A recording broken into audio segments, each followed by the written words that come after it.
Hello and welcome to the Rich Robinson Show. I'm your host, Rich Robinson. Over the past 25 years, I've been an entrepreneur, investor, advisor, and professor here in Asia.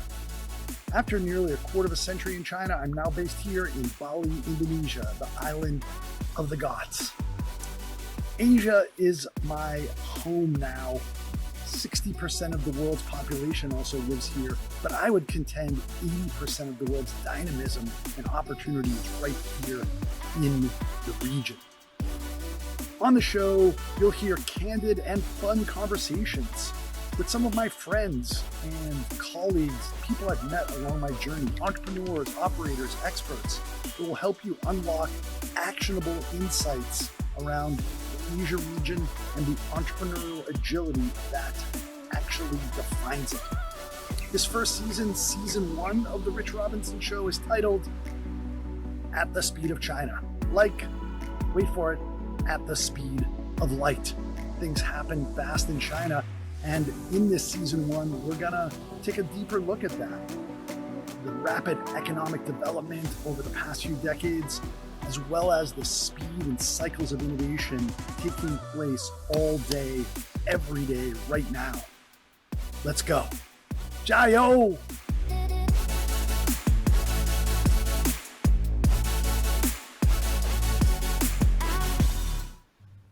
Matthew Brennan, ladies and gentlemen, welcome to the pod, my friend. I am in Bali, Indonesia. You are in Thailand. We got to know each other in Beijing, China, and it's a pleasure to connect here virtually.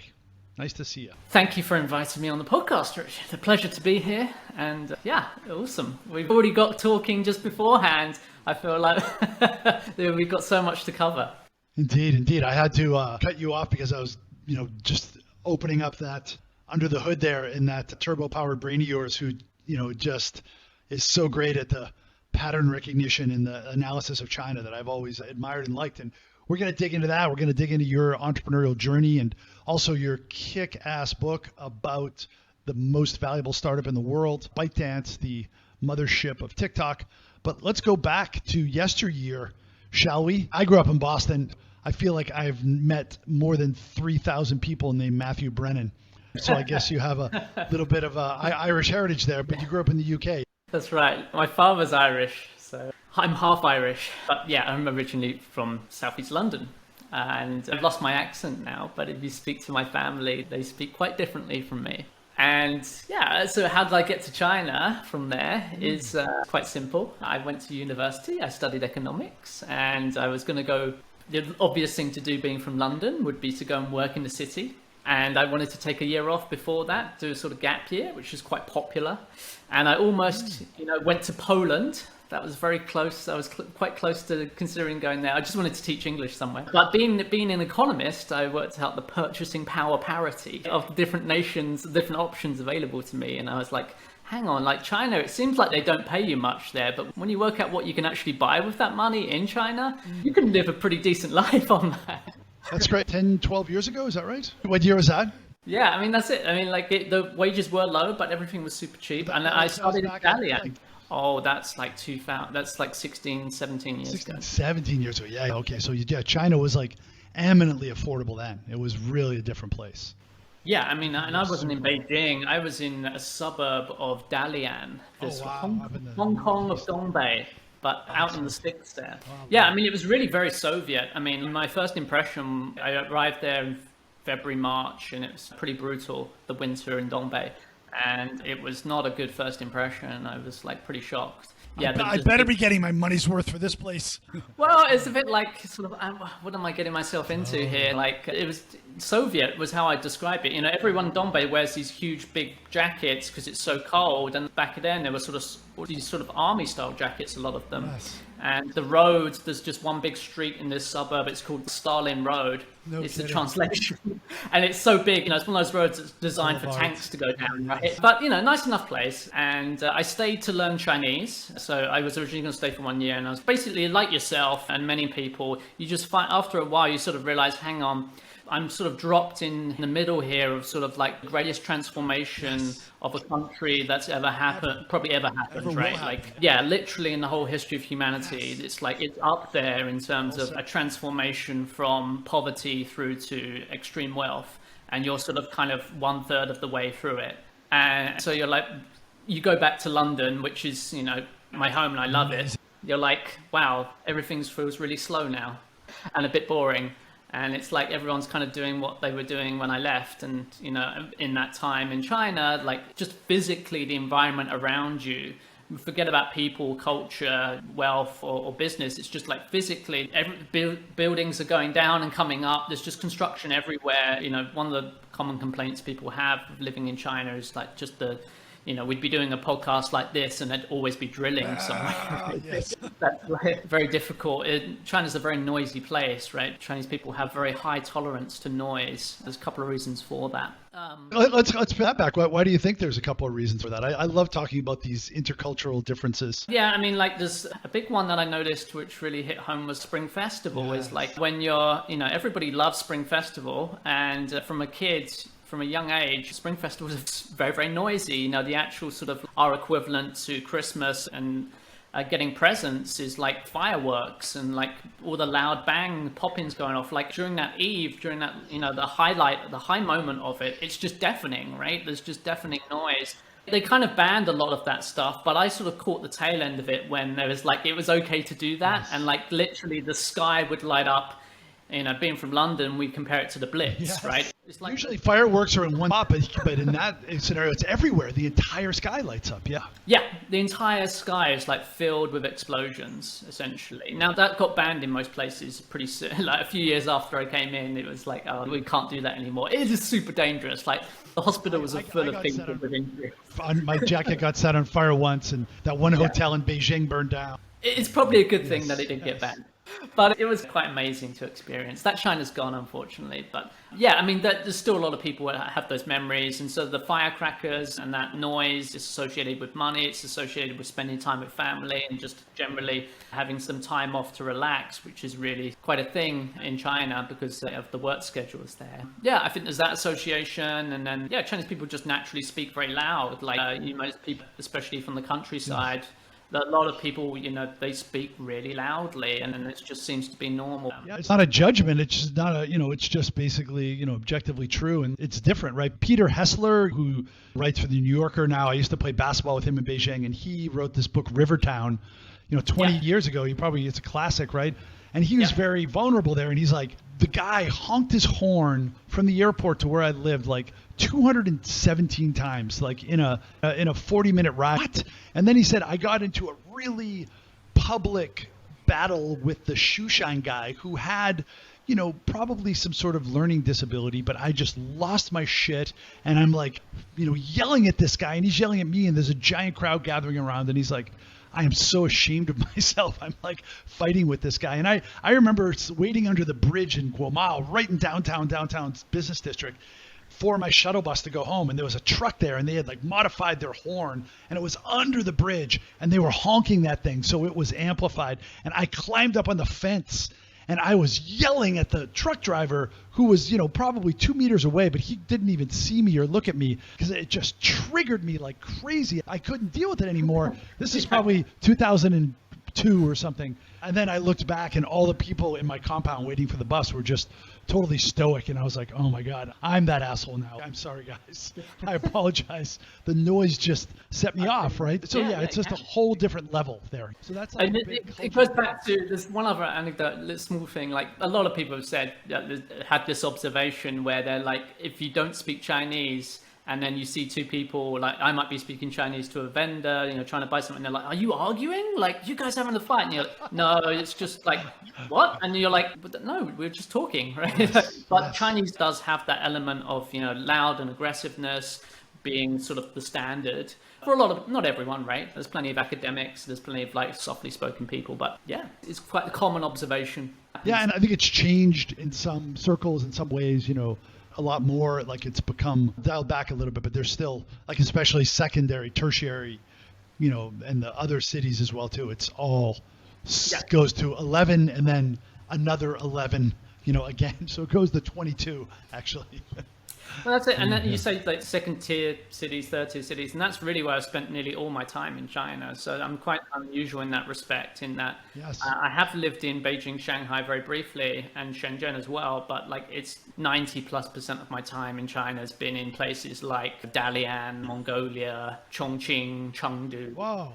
Really? You lived in Chongqing? I didn't even know that about you. Yeah. I've never even been to Chongqing, but that's the biggest urban, sprawl in the world, right? Arguably the biggest city in the world, right? It's it's like the largest city in the world you've never heard of.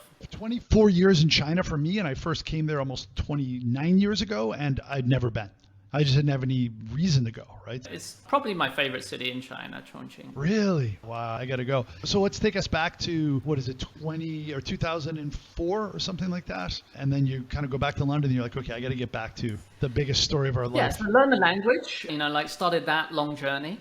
In Shandong province, I was learning a city called Weihai. Wow. A very small place that's technically the closest city to South Korea in China. There's a ferry that goes across, it's full of South Koreans, and I was learning with the South Koreans. And from there, I went to Jinan briefly to work in the summer, and then I went to Chengdu. Yeah, that was it, Sichuan. So from there, lovely. I was down there, and from there, I got into entrepreneurship. So that was where I was working on the weekends in the school, and I met some other sort of friends there, another guy from the UK and an Irishman, an American, and then we sort of pulled our money together and franchised the school chain because we could see that it was booming, right? Like the company we were working for, my friend was managing the school, was running the finances every day. He had the spreadsheets out, he knew what they were making, and was like, and knew pretty much every aspect of the business. Why aren't we just investing in this? Why is the boss taking which is a very Chinese way of thinking, right? That's one of the risks you always have in China, is like your employees always think that way as well, right? Like that Chinese are great, hardworking people, but when they're in that situation, they're like, hang on, what do I need the boss for anymore? Like, I know everything.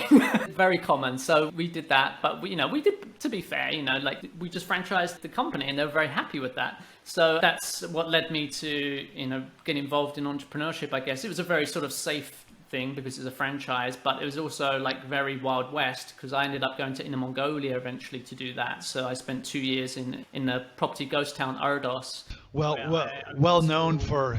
So our logic there was like, this is famous property ghost town where all these hillbillies became rich overnight with coal under the ground, right? It's basically massive deposits of coal in Erdos, and suddenly all these farmers became super rich. And there's no foreigners there, but they've all got kids that need to learn English, so let's go there to open the school. That was the kind of logic. How did that thesis play out? I mean, it was crazy, really, really crazy, because it's really super, super Wild West. I mean, like, you can imagine that, like, a property ghost town with lots of rich hillbillies, no foreigners. I go there with a big lump of money in a bank account and, like, a legal rep from Whole Hot who, I could call if I got into trouble or anything, need her, and that's it. And it's just like, go open a school. And this is like 2008, so around the time of the Olympics. Much different area. So the Olympics is happening. I remember vividly watching that on a tiny television in Erdos. Then, just like we're stuck in this crappy apartment and we're just out every day scouting for locations for the school. And then, but we made it happen. I mean, there was some pretty wild stories. So it was super Wild West back then. We didn't have a license because there was this sort of catch-22 type thing in the education industry where you need to operate a school for a year to be able to hire foreigners, but you need to hire foreigners to open a school. So it's like, it's important. You have to break the system, and everyone does break the system. And what they do is they put the foreigners on the license for another school during the first year, right, is what everyone does. And that's what the company I've been working for did, and that's what everyone did. But, that left you open to, like, if anyone came and checked, they'd be like, oh, naughty, naughty. And like, basically, that's kind of what happened to us. And like, they were like, what are you doing here? Oh, your visa's from another city, but you're here. And we had to, like, bribe them, basically, had to pay them off. That China's gone as well. There was a lot of that, going on, especially in a place like Erdos. Fortunately, I was so novel that I was, a foreigner in town. I did get treated quite well. They love that. You could always play that card, which was good, and ham that up. And so but I did get caught with a few baijiu dinners, and that was not so good. Pay the piper, indeed. That was pretty rough sometimes. But in some ways, there's like reverse discrimination, I think, in the early days. Like if you're a foreigner, I mean, you just get like such a pass. Yeah, I mean, overall, it was okay. And we did get the school open. We later sold that school, and overall we did make money, but it was really tough work. Great. It was Nicely really tough done. work. I mean, like I worked myself into the ground doing that because I was, the franchisee and the manager and the teacher to get it rolling, right? You're doing everything. You're wearing all these different hats. But then after that, eventually I went to work in the head office for that same company. So this is a national education chain of about 100 schools across China. And they said, okay, like come to the head office. I was interested in like curriculum development. And so I started working on the brand team there. Like a totally local company. They're an American company, but they're very company. local. They're very, very local. They're mostly Chinese operating, kind of half-half, yeah. But a totally local team? Were you the only Yeah, I mean, I was working in an office of about 60 people with, let's say, 8 foreign staff, most of which who are on the phones all day hiring foreigners for these schools. So there's a hiring team, and then non-hiring team is like there's about 3 people, right? So it was sort of like you could do it was a case where I could use English for a lot of the work, but, occasionally you also had to work in Chinese, which, was, to be fair, and that's pretty fair. But yeah, I was doing that, and it was just opening up for like one of the first projects I did was an online training, right? So this is very, very early in China for doing anything with education and online. And I was kind of very interested in it and was like naturally sort of trying to spend time on this, and then people could see like, oh, Matthew's into this, and like, so I'd get more work in that thing because they'd be like, over time you develop a reputation for that. And I ended up leading their big push into e-learning, it was called at the time. Now you call it edtech, right? E-learning is not a term that anyone uses anymore. It's a bit like IT, right? But e-learning was the buzz term. And it was actually done on software. It was done on discs, right? CDs, because we were selling educational software into tier 2, tier 3 China around 2010, 11 by now. And that was a pretty tough sell back then. A lot of parents did not see the value in software. And there was this sort of like general consensus around in China that like anything intangible should be free. Like you don't pay for intangibles, apart from education, of course, that everyone will pay for that, but they won't pay for software. So back then, this is just as mobile was breaking, actually. This is a super interesting time in China because one of those stories I have there is like in working in that office, about 60 people in Dalian, up on like the 15th floor or something like that. It was very interesting that the first person got their smartphone in the office. I remember it was probably like a HTC or something like that. And they, there was a crowd of people around them, like looking at his smartphone, like being like, oh, like what's it? And they were talking about the features and functionality. Everyone's like, oh, okay. It took about like a month before basically half the office. Everybody. Yeah, that's funny. And it was probably like a giant percentage of their disposable income too, right? Yeah, I mean, wages were still pretty low. And yeah, it was not a sort of thing. It was a big purchase for sure. But people were buying low-end Androids, right? They weren't buying iPhones mostly. Some people were, but not many. Probably back then it was supposed to be like Symbian or maybe some Android too, right? Yeah. I remember my first one had a keyboard in, right? It was like once you flip on the side, because I was like, wow, I send emails, I want a keyboard, right? And so it was a HTC of a keyboard. But you're right, like you can taste and like see the adoption and, people adapt and adopt so quickly, right? That's the point of the story. Oh, it was lightning fast. I mean, it was just like, bam, suddenly everyone had a smartphone. It went from like, ooh, people crowding around, what's this, to like being everyone, like pretty much most people having it like very, very fast. And I got caught up in that wave. But at the time, software was desktop. It was still mostly desktop. But there was this revolution happening then. Like later on, we talk about ByteDance. That was the thing that sparked the founding ByteDance was that same revolution. He saw the same thing in Beijing happening at that time. And I think everyone in China must have, mobile was just an absolute revolution. It fundamentally changed society to a far greater extent than it did in the West. Yes, because the West had such high PC penetration as well too, that mobile phones, people were maybe slower to adopt. Yeah, that's definitely a big part of it. I mean, for a lot of people, it was just onboarding them to regular internet use. Because really before that, the vast majority, so there's when you look at absolute numbers of people who are on PC internet was very high because China's so big. But when you look at it as a percentage of the population, especially once you get outside Beijing, Shanghai, you really only saw PCs in a work environment or in internet bars. They were basically the two scenarios. Not many people in tier 2 and below. So, 90+% of the population, did not have PCs in their house, right? It was quite rare to see that.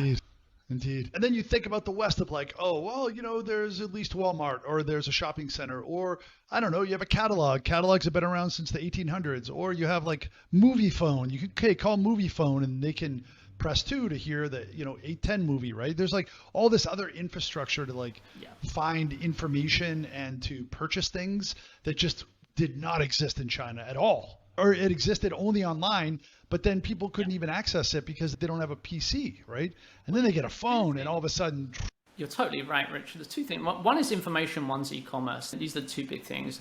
Information, you've got this situation where it was a massive, big deal because when you look at all forms of information distribution in China, whether that's radio, television, books, magazines, newspapers, all of them are so heavily regulated by the government, right? Like they're basically all super duper controlled and they're basically nationalized in nearly all cases. And the internet suddenly for the first time, especially Weibo was the big breakthrough, right? Was like suddenly just this flood of information and the regulation couldn't keep up. And so it really just opened up this entire world to people that just didn't exist anymore. So that's what, on an information level, that's why it was such a big deal.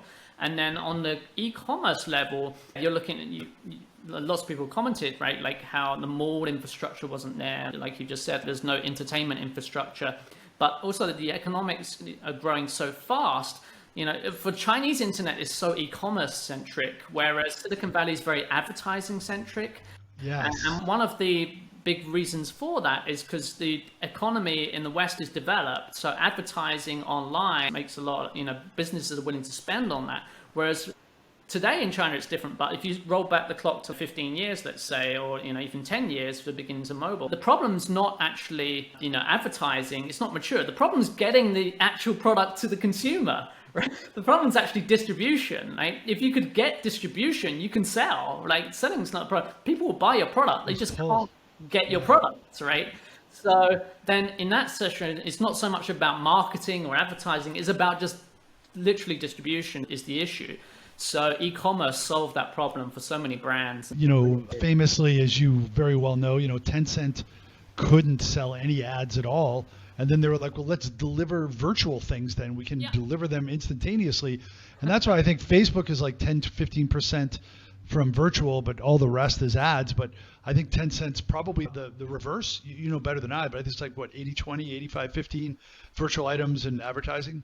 Yeah, Tencent's very diversified in terms of their business model, right? Like fintech, which is payments, accounts for a lot of it now as well. Their advertising is there. I think advertising is roughly about 15%, but it's stayed fairly consistent. Like over the years, it's like 10 to 12. Even going back to like when they IPO'd, it was there. They had it. I mean, it's an obvious business model, right? You can sell banner ads on QQ, right? QQ back in the day, everyone in China is looking at QQ, right? If you put a banner, they can reach everyone pretty much if they want. But like the thing is, nobody trusted online advertisement very well. Businesses, the ad fraud was a real big problem in China as well. So that was another thing. And let's say distribution was more important. Ad fraud's a big problem. And then the payment infrastructure wasn't there as well. And the trust around payments had to be built with, Alipay eventually. So there's a couple of factors, but yeah, super interesting. Yeah, like you say, like delving into how different Tencent is from a company like Facebook is super interesting. Fascinating. Yeah, great. So then now you've been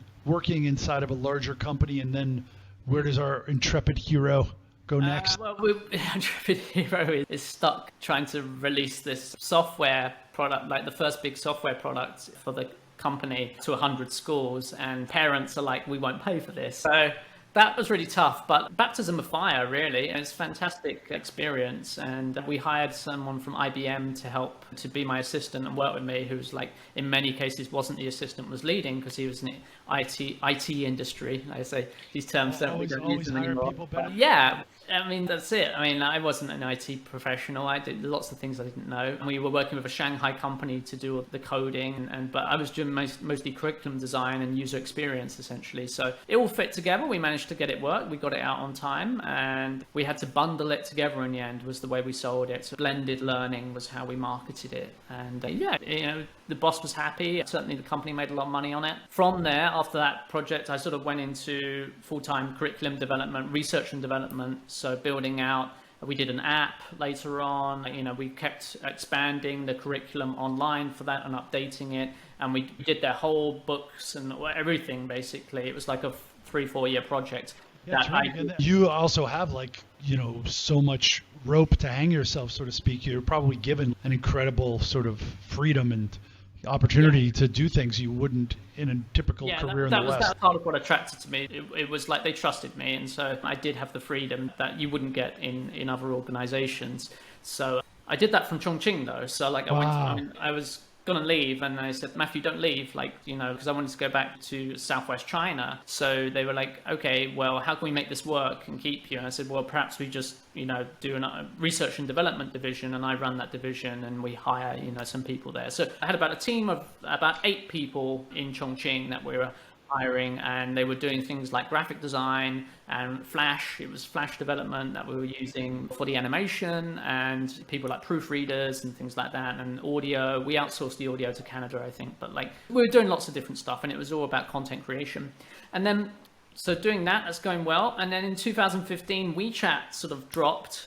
Well, WeChat Pay in particular dropped. Yes. Official accounts were the 2 big, and that really just revolutionized so much in China. I found myself super inspired by that. And that was 2015 in Chongqing, where I was I remember the first time I used my phone to buy something in a 7-Eleven. I was just like, holy shit, I just used my phone to buy a sandwich. That's crazy. And you don't mean I just ordered it and, you do a transaction on Amazon. You meant just scan and go. Yes, and I remember mine. I remember when I broke my first cherry with that as well too. And you're like, oh my God, it reminded me of being in an Uber or Didi, where you're just like, oh, I'm just getting out the door and leaving. Yeah, See you later. And you're just like, it's a small thing, but it's it all adds up, and you're just like, oh my God, we're never going back. Yeah, I mean, the Uber comparison's a great one. Yeah, so it's a bit like that. Or maybe just buying something online for the first time. It's that kind of experience where you're like, oh wow. And I was like, we don't have this in the UK. I don't think we had this in America either. This is something very special. I'd never seen this before. And I just went in and started learning everything I could about it and writing about it. And we were already experimenting with using WeChat official accounts for our internal communication of products within the company. And I think every school had to open an official account was one of the things that was on the recent announcement. And I was like, oh, okay. And so we started that. I started just blogging about it online. I set myself a task of writing 1 blog post a day for a month, which was, I didn't realize what a commitment that was. It's a pretty big commitment, but I did it. And from that, back then there was only about myself and maybe Thomas and more to chat. I think there's basically us, and we were the only people writing about it. There's no English language content. It's completely blue ocean. You can, back then, nobody was really very interested in China tech. There was really not much information online about this kind of stuff. So from that, very quickly built a following. Very quickly, even though I was in Chongqing, I didn't realize at the time, but all people in Beijing, Shanghai were all consuming that content. And so when I eventually I was going to start my own business and move into doing this full time, then when I went to eventually Beijing and Shanghai, people already knew me, which I found surprising, because I was I totally was just away in Chongqing, and Chongqing's got very few foreigners. It's no Erdos, it's no Beijing or Shanghai either, right? It's totally on a different level. And everyone kind of is a community, and most people know each other. So going from that into Beijing, Shanghai was a big jump. I felt like I was going from the sticks into the big city. Even though I'm from London, I'd spent so much time in places like Chongqing and Dalian that going to Beijing, I was ooh. But pretty quickly got used to it, and sort of tried to find your feet there doing your own business. And what we did consulting, we worked with a couple of brands to help, help them understand this ecosystem quickly. There was a lot of demand for that kind of thing. One of the things we did that took off really well was the conference. I'd already been very comfortable doing public speaking for, there was an annual conference for our education group, and because I did the R&D division, I always had to throw you on stage. And it was always the presentation that everybody wanted to see, because most of them were boring, and suddenly it was oh, what new products are coming out? It was something that everyone could relate to. And it was one of our basically KPIs that we had to impress all the franchisees every year with that kind of presentation. You're the man to do it. That's great. I've seen you up on stage a number of times, and you rock it. It's really important, right? You have a great analytical mind and really good, but you got to be able to tell those stories though. You do that well. I mean, you're a great storyteller. Storytelling is super important.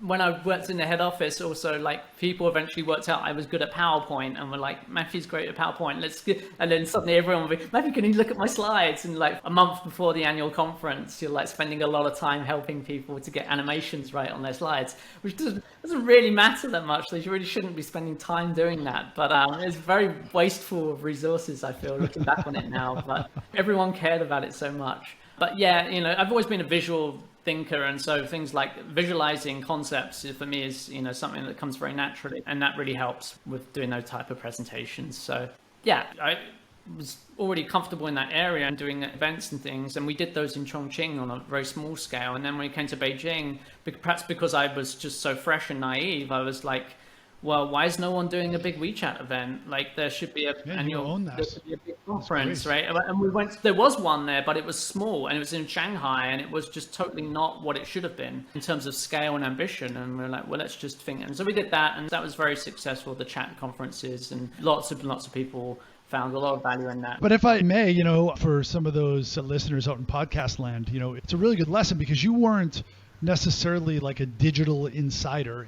Beijing is really the Silicon Valley of China, right? Yeah. And so there's like a lot of people, myself included, that came there to build their career around internet, right? And of course, internet was important for you, but you were really more of an educational professional, but you had like tasted this.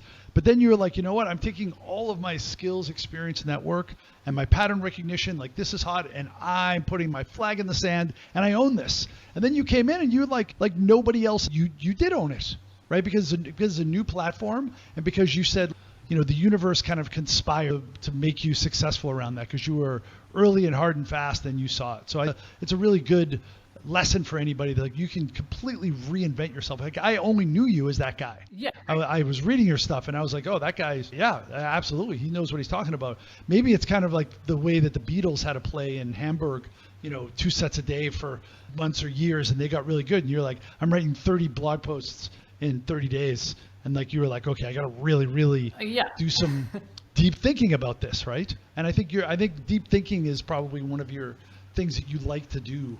I've always gone by passion, right? So like going back to the e-learning and stuff like I just described, I sort of fell into that because I was just following what I was interested in, which was internet.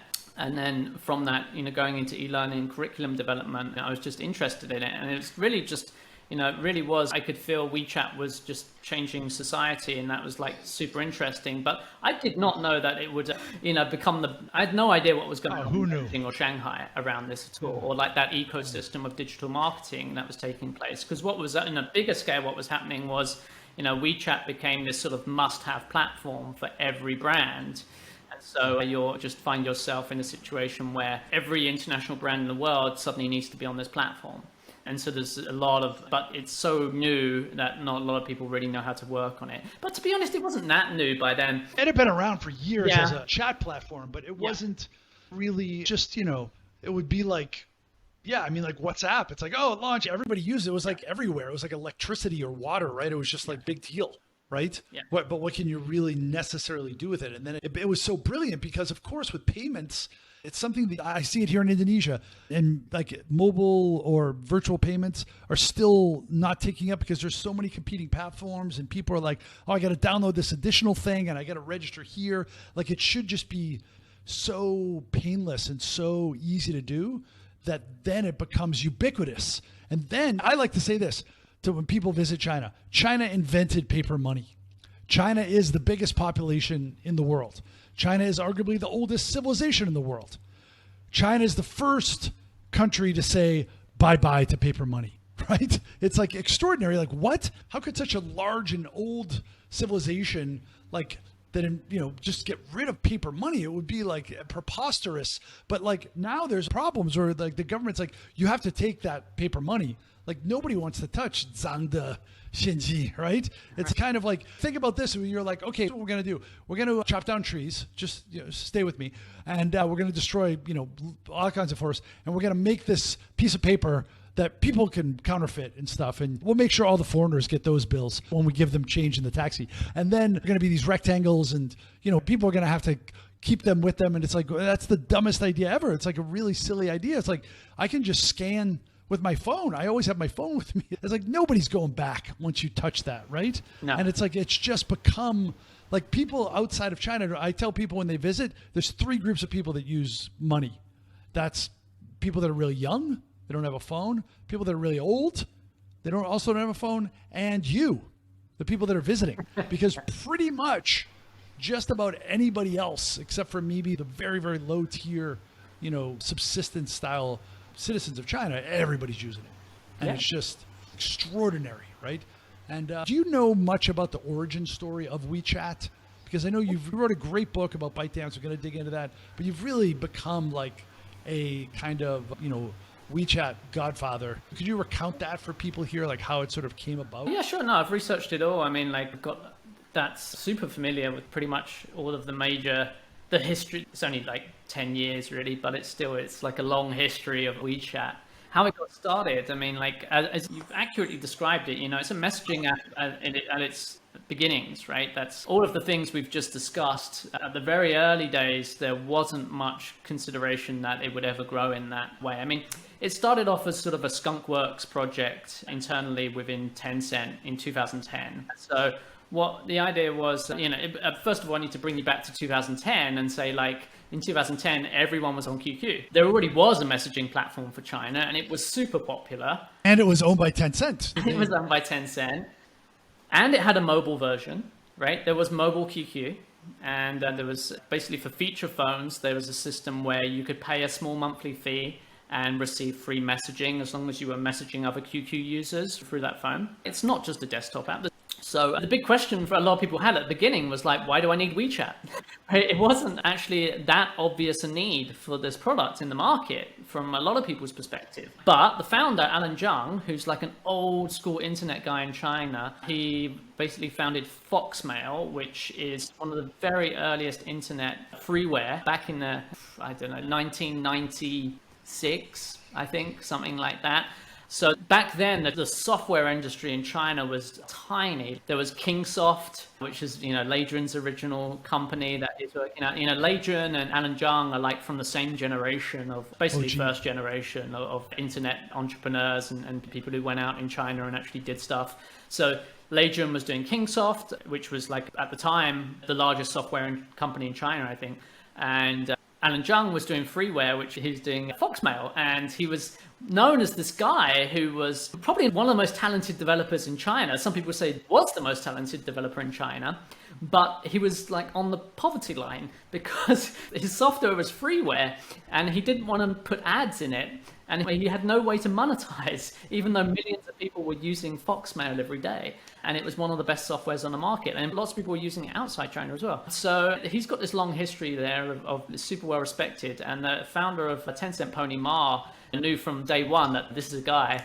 And once they IPO'd, he bought Foxmail. I think it's the first thing he did. It was like, let's get Alan. And I remember the president of Tencent there's this story of like, he had to go down. One of the first things they hired him after the IPO, he had to go and like get Alan Zhang and buy this company from me. It's like, I don't know why we're doing this, Pony. Like, well, who is this guy? Like, this doesn't make any strategic sense. So he was like, don't worry, just get him. Interesting. So it's kind of like an acqui-hire, but then you also get like tens of millions of users along with it as well. Basically, it was really just an acqui-hire. They just wanted Alan. And he took over QQ Mail, and eventually that was failing, and he made it a success eventually. But, that acqui-hire they made in 2004 when they IPO'd, it took 6 years for that acqui-hire to pay off, because in 2010, Zhang saw something that was happening in Canada, which was Kick Messenger, which is again of something that probably most people don't remember, it was called the miracle. First in China, they referred to it as the first miracle of the mobile age, which was Kick Messenger got 1 million users in about 2 weeks or something like that. It was unheard of. And so in China, everyone was like, what the hell? 1 million users in 2 weeks? How did that happen? So what actually happened was the key to how they got that users was mostly BlackBerry users. And the key was email spam. So what they did was when you onboarded a new user, they brought in the address book from BlackBerry and then spammed out everyone on your address book. Hey, I'm on Kick Messenger now. Come and join me. Right? Like what LinkedIn does, right? Like LinkedIn's always like sending, hey, do you want to find your address book and like find out who's on the, so it's that hack, which is a very spammy hack and I think should be illegal really, but I don't like back in the day, like this was so early, nobody even knew, most businesses didn't even know this was an option. So they scaled incredibly fast doing that. And of course, Alan Jung's an email guy and he's like, hang on, the key to the first miracle of the mobile age is email. And I'm probably the top email guy in China. Might want to do something here. And so sent a famous email to Pony Ma at like 2 a.m. in the morning saying like, I want to do Kik. And Pony's like, do it. And didn't they have competing teams? Didn't they make like kind of like a skunkworks and like say, okay, do it, but I'm going to, line up a couple other teams to kind of... Yeah, exactly. That's another aspect of it. You're totally right. So Tencent is famous for this horse racing culture, which is, put different teams. You want to go into a different area. Okay, set up 3 teams and have them all compete with one another, right? And let them know that openly, right? You've got 3 different divisions and say, hey, like whoever wins this, whoever gets the product, will give them the fund. They'll end up being the... So that's fascinating. So I have to peel that back more. I know that story about the 3 teams, but I didn't really hear about the horse racing culture. And I feel like that's got to be one of the reasons, what really does drive speed inside Tencent as well, too. So that's for another talk. But Alan Zhang and team emerged victorious. Yeah, I mean, and that's it. And they were the outsiders on this horse race because they were from the R&D division. And a little bit like I was in Chongqing, right? Whereas the head office is in Dalian and I'm in Chongqing with just a team of 10. Alan Zhang, head office is Shenzhen and everything's in Shenzhen for Tencent, but Alan and his like team of like outcasts are in Guangzhou, right? And so they're physically away from everyone and like sort of hidden to some degree because Alan Zhang's not the most sociable guy. He likes to be left alone to run his own little kingdom.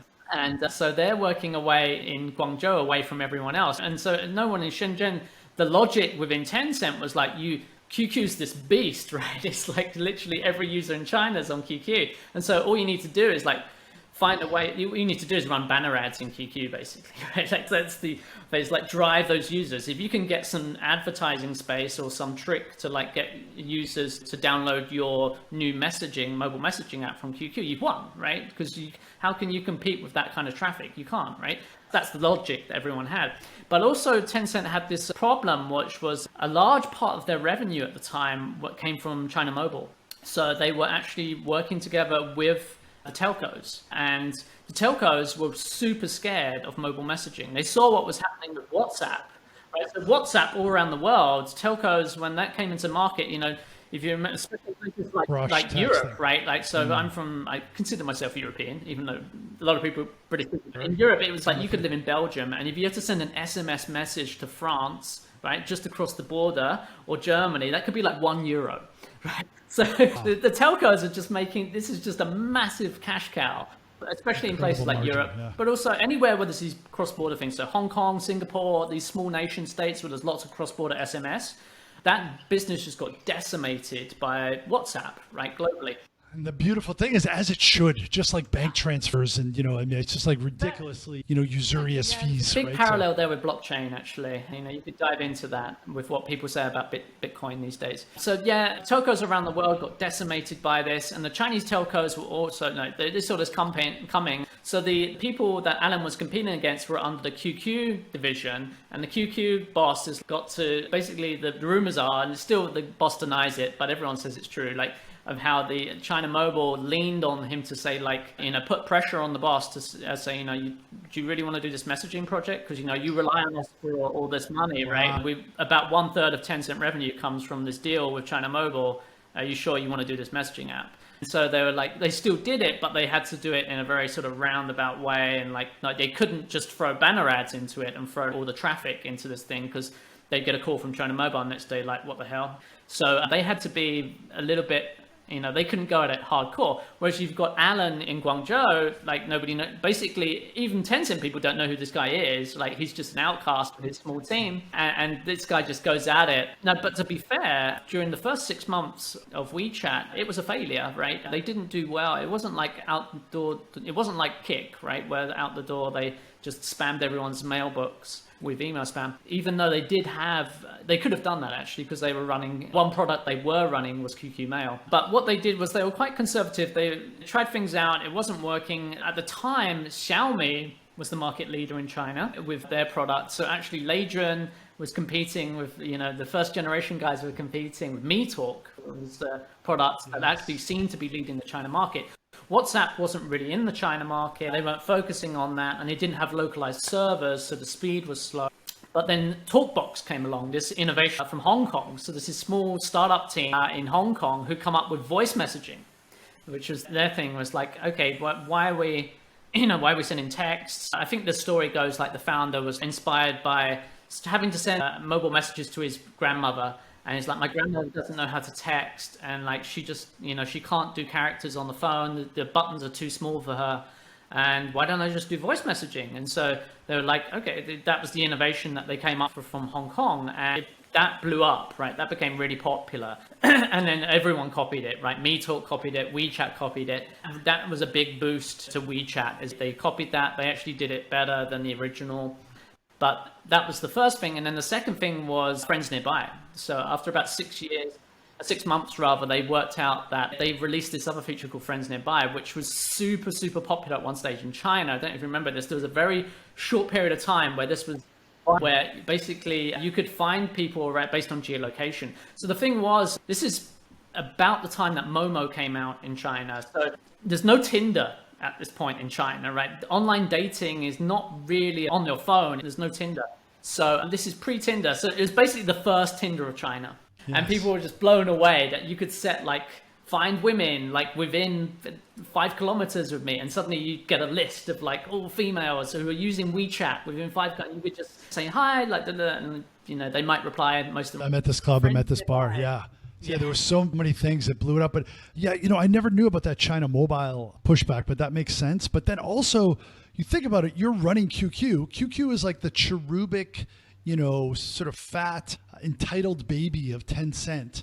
And then this new one comes along, and then you're like, screw that newborn. Like, wait a second, I'm not going to support that business unit, is at the expense of my business unit, right? I think there's that's just one, perhaps something that happened internally.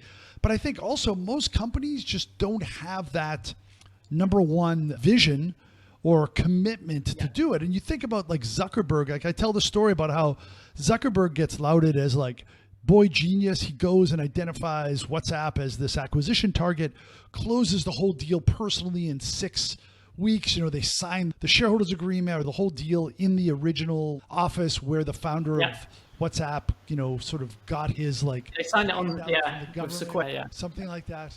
Yeah, maybe something like that. And it ended up being a $22 billion acquisition because it was cash and stock, and the stock went up, right? And it was wow, the GDP of Djibouti. But really though, how much did it really cost Pony Ma and team to put those 3 horses together in that race? They were already, I don't think it cost them much of the opportunity cost of them. They probably did it in their spare time even, right? It was probably $1 million, maybe a few million renminbi. And then they've added hundreds of billions to their market cap, mostly because of that, right? And it's actually pretty fascinating that I think that story doesn't get told so much about how extraordinary that came from within. And if there's one company that should have won that race, it's Yahoo.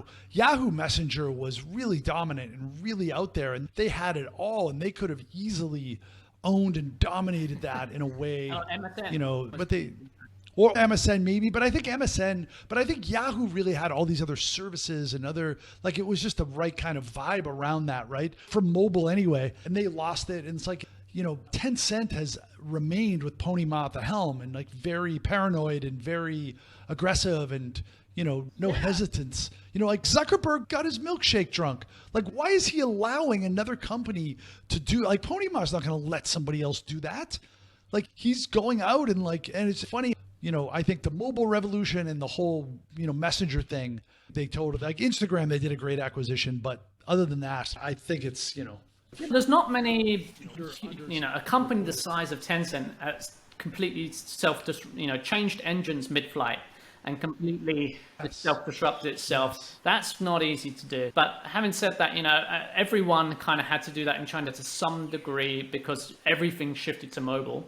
So Alibaba went through the same shift as well, where there was a period in 2013 where Alibaba were absolutely crapping themselves because they were super scared of WeChat, and WeChat was just growing like a weed. They had nothing to answer. They tried to do their own messaging app. There's the funny story of Jack Ma getting every Alibaba employee to download it and try and get like 100 friends on their version, and it completely failed. That's a very Alibaba way of doing it. It took a pandemic for them to be successful with messaging, but that's another story, right? I think that their messenger is now widely used by students, but I think they were sort of forced. Well, in enterprise messaging, actually, DingTalk can you? Yeah, but I think DingTalk was used a lot by students. Yeah, and then the enterprise messaging as well too. But yeah, it got horrible ratings in the App Store because all the students started to give it 1 star or 0 because they were so bitter that they had to use it for remote studying. But in any case, like, yeah, wow, there's so many amazing, trials and tribulations around Tencent. Let's go to your book. Tell people in podcast land the title of your book and how that ended up. Yeah, sure. Okay. Well, the book is about ByteDance, right? And TikTok. Again, it's just going by passion. Like, I was really inspired by what they did with Douyin, predominantly in China. And I wasn't a super early Douyin user. Tell listeners about Douyin for those who don't know. Yeah, so Douyin's the original version of TikTok, right? It's a Chinese version of TikTok, and it was launched originally in 2016. Had a cold start for about 4 or 5 months, and then started to take off around springtime 2017, and then by 2018 it just completely blew up. Spring Festival. I think WeChat and Douyin are really sort of S-tier Chinese internet products in my mind. There's nothing else on the same level as those two. There's lots of other amazing companies and amazing products. I think of Meituan. Yeah, so like we're going from 0 to like 200 million daily active users in about year and a half. Yeah, that's like, and now today at about 650 million daily active users, not monthly, daily active users, right? So that's like 6. I was doing a presentation the other day, so it was like, to put it into context, that's like 10 times the UK population, every man, woman, and child opening up Douyin every day and spending roughly 45 minutes in there. Imagine the amount of time, man hours that is. The reality of what it is today in China, right? So that's a normal day for Douyin in China. So that's incredible, and that really happened super fast. And it happened because the product's so compelling. It's just such a breakthrough in so many ways. In user experience, in terms of content. This short form video, I think, it's just really become something that you see in China. You see it across all different products now. Everyone's integrated short video, and Silicon Valley's really behind on this trend, and they're just catching up. You see that even very recently, YouTube's just integrated YouTube Shorts, right? They've gone into short video now. And this is only like 2021 they're doing this. It's like, it's so behind. It's so like everyone in China was scrambling to integrate this kind of stuff in 2018. So it was obvious to everyone in China, I think, in the internet industry, that this was a major breakthrough back then. And the only question was, could this go global? And as a foreigner in China who by then I feel had some understanding of how the internet industry worked, I felt like, well, do you know what, like I really think this can go global, and it's like there's no what's going to stop it. I mean, what was super interesting about Douyin, it was probably the first, we can say, social content platform in China where foreigners did really well. Right? They didn't do so well in Weibo. There were some case studies. They didn't do very well in WeChat. Again, there were some case studies. I was probably one of them, but like there's not really that many. But on Douyin, there was lots, and today there's even more. Whereas if you're a guy or a girl who's like handsome, good looking, and can speak good Chinese, and want to entertain people, it's a very decent chance you can build a very large following quickly on Douyin. So there was a break, there's obviously something going on here that was very different, and it ended up, it did take over the world. It did, today TikTok is pretty much big in every market in the world, except for India where it's banned. Everywhere else, it's rapidly, if it hasn't already overtaken Facebook products, then it shortly will do. I think in Western Europe and North America, it already has quite considerably exceeded the amount of time that people spend on platforms like Instagram or Facebook, and still has a long way to go if we look at China as being a window into the future, which I think we can, this particular trend. And so that's why there's so much to unpack in this book, is just laying that out and that journey that happened and how this breakthrough happened from 0 to 1, the whole story of Musical.ly, which is so fascinating. And then even before that, the early video products from from, things like Vine, things like Dub Smash, and also Kuaishou in the local Chinese market. All of this packed together to create a sort of picture of how did this happen and why is it so important? And it's, I think there's nothing else like it on the market. And since we launched the book, it's done pretty well, actually. And the Chinese version will be out next month. And so we got a major publisher in China to license that, and it's kind of semi-endorsed by ByteDance now in the China market. So we're fingers crossed it should be available in So the English name is Attention Factory. Do you sort of translate that into Chinese? 注意力工厂, direct translation. Yeah, share a few ByteDance stories or anecdotes if you can. I think of sure. I mean, I think the musically is a really interesting one. Or maybe I could talk about the founding of the company, actually. That's also pretty interesting. So they're a Beijing company, right? And the founder, Zhang Yimin, is, an industry veteran. And around the time that I was saying I was in Dalian and people were crowding around a phone going like, oh, this is new. And then suddenly a few weeks later, everyone's got one. Well, the same thing was happening in Beijing at the time, and Zhang Yimin's there looking around going like, okay, this is actually a pretty big deal, and I should probably... He was doing a real estate portal called 99 Fang at the time, which did pretty well. It was about number 3 player in that vertical. And he was already pretty competent and knew how to run a team. And he's like, no, do you know what? I'm just going to go all in on apps. Like, this is a revolution. We have to go all in on this, and this is a once in a lifetime opportunity. So he quit his job and took some of his friends with him to start ByteDance. And they basically bought a bunch of IKEA furniture, shoved it into an apartment in Beijing, rented out 2 apartments, 4 bedrooms in total, got a chef in to cook the meals at lunch and dinner, and then hired about 30 people in total to, so in the Valley, like, you have a garage startup, right? Like, this is sort of like famous thing in Silicon Valley. In China, the equivalent of that is like to just rent an apartment, like actual, not in a residential block, right? So all around you are just like normal apartments with normal people going, who own them, and their kids are there. And then you're just like running your internet startup in like a bedroom, like with like a wardrobe in there and stuff. Like you just kitted it out so it's like an office. And you go and have cigarette breaks on the balcony and things like that. That's what Chinese internet startups do. What year was that he got going? That's 2011. Yeah. So. 2011. And he was still a pretty young guy, right? Yeah, that's the thing. I mean, that's one of the comparisons with Facebook there, is that he's a similar age to Mark Zuckerberg. I think he's like 39, I think. Yeah, so he was in his late 20s. And I think it was kind of tough for him to get funding in the beginning, right? That's right, yeah. I mean, so they started doing news aggregation. Well, they started doing memes, actually, is what they really started doing, if I'm being honest. Most people don't know that. They basically churned out about 20 different apps in the first 6 months, and most of them were just very spammy, very sort of entertainment driven, very trashy content, but they were acquiring users very fast. So they worked out that entertainment was a real need for people, and it was the fastest way to scale and to learn was to just experiment and do all different types of entertainment apps. You basically doing the same format, so they could release an app within like 7 days. They had this system worked out. It was super. They were just spamming them out and learning as they went. And eventually they said, we need to do something. We can't just keep doing this. What are we actually going to do? We're going to do news aggregation. We're going to do a news portal, which wasn't a very sexy industry at the time. For the VCs, they'd look at this and go, news portal, news aggregation. Yeah, it's been done already. It's been around already 15 something more. Right. Well, 10 cents in that game, Sinlung's in that game, NetEase is in that game. Like, these are all like, they've got like 1,000 times more money than you have and 1,000 times more people.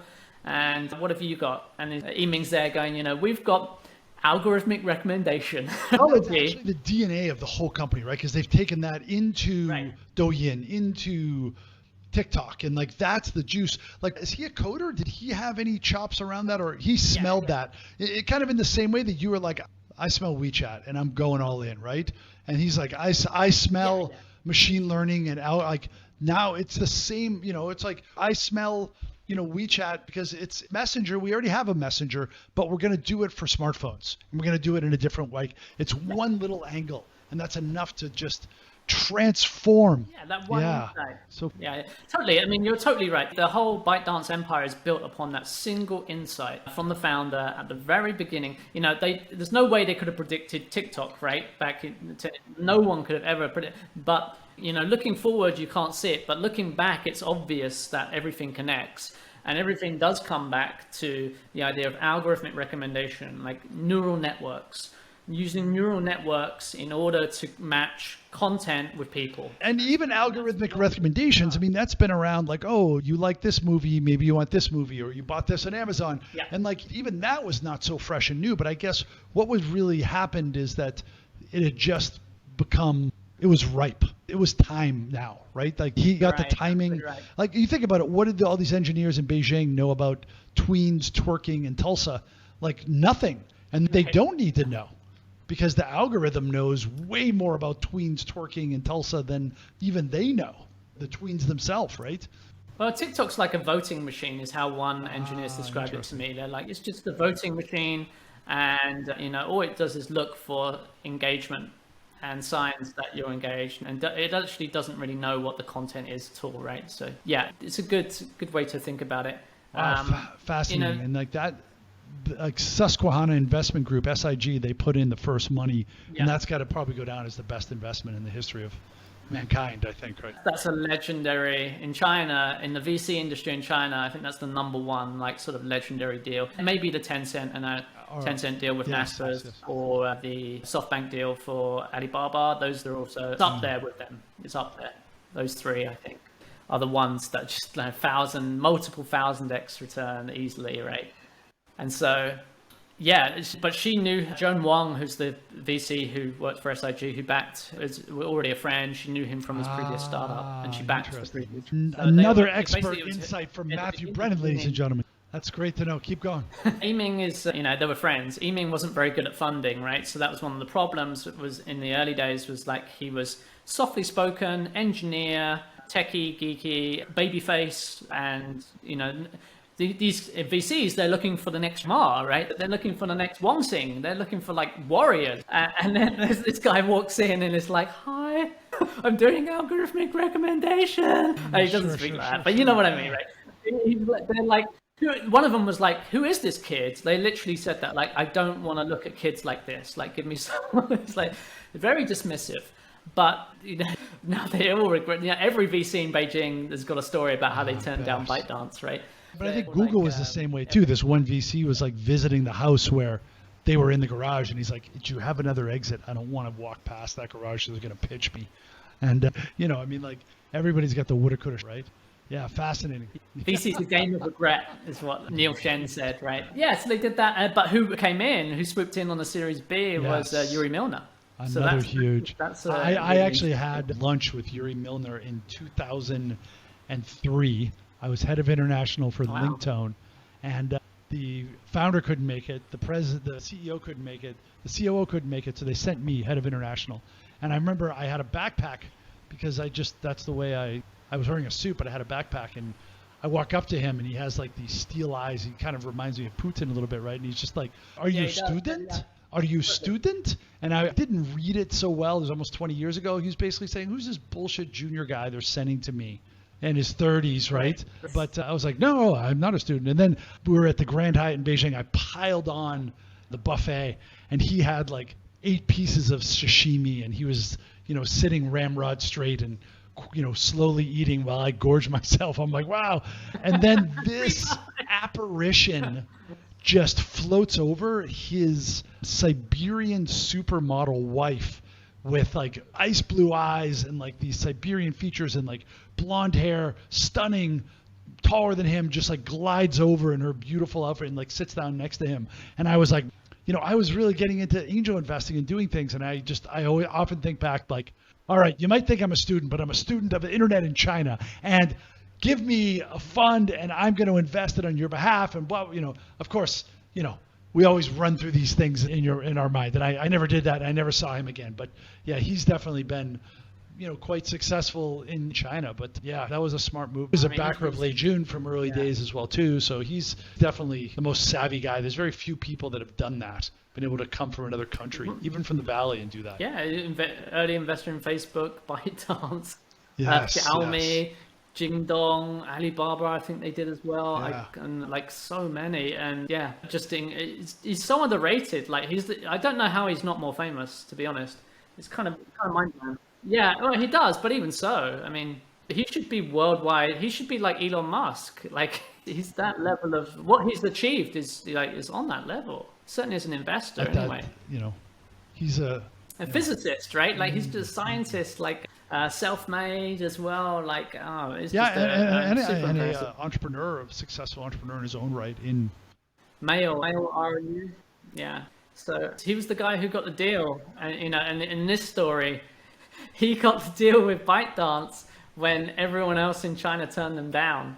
If you can believe that. But the reason he got it, and we found out when we wrote the book, is it's one of the scoops we got in the book was we found out the real story behind it, which was everyone thought it was because he made an investment in a Silicon Valley company called Prismatic, and Prismatic was quite similar to ByteDance at the time, but actually it was for another reason, which was that his angel investor, a guy called Matt Huang. In that case, yeah, he got the deal. It's one of the scoops in the book is because he got that deal because of the angel investor. One of the angel investors in ByteDance is a guy called Matt Huang, who's a big guy in crypto right now. But he also made an angel investment in ByteDance, which is like so he's done very well in crypto and also made a super lifetime changing investment deal in ByteDance. Because he came from Silicon Valley, basically Yuri invested in his startup blind, right? Yuri he went to Y Combinator in 2011, I think. So it's one of the sort of early stories of Y Combinator of like Yuri Milner came in and just gave like I think it's $250,000 convertible notes to every single startup blind, and literally not knowing what they were doing. He ran a deal with YC and said like, I just want to give them money because I think like one or two of them are going to be huge. And Matt's startup was one of them. So when they were struggling in Beijing, Joan Wong from SIG said to Matt, like, do you know anyone who might invest in this? Yiming's really good. Like, and he's like, Yuri might invest. Yuri invests in everyone. And so Yuri's strategy really worked there. He was just like, you think about it, it's just a very scientific, logical way to do it. Just like invest across the board in these industries. Like, it's actually very similar to SoftBank. I saw a presentation from Massa there, who is just like, you don't get involved in sort of the day-to-day stuff or like even like the mid-level stuff. You just look like, if you just invest in internet and then look at the chart for internet over like a 30-year period, it's like my ROI is like 40% a year because it's just gone like this. And so it doesn't matter if it goes down. Like, so I think like that when people say, WeWork was a disaster and all these other things and criticize him, he's just sitting back there going like, no, I'm pretty sure it's going to be okay. It's just a short-term thing.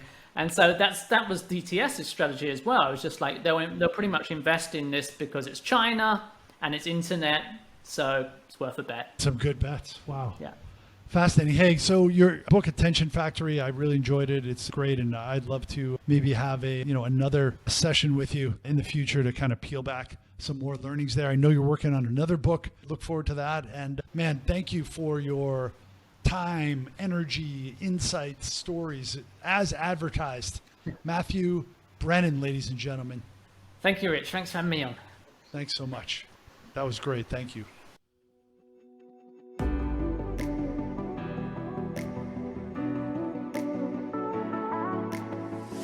That's a wrap. Thanks for listening to this episode of The Rich Robinson Show, Season 1 at the Speed of China. Visit therichrobinson.com/show to smash that subscribe button. Please also go to iTunes or whatever platform of choice, rate and comment. And until next time, thank you very much. 再见. Cheers out.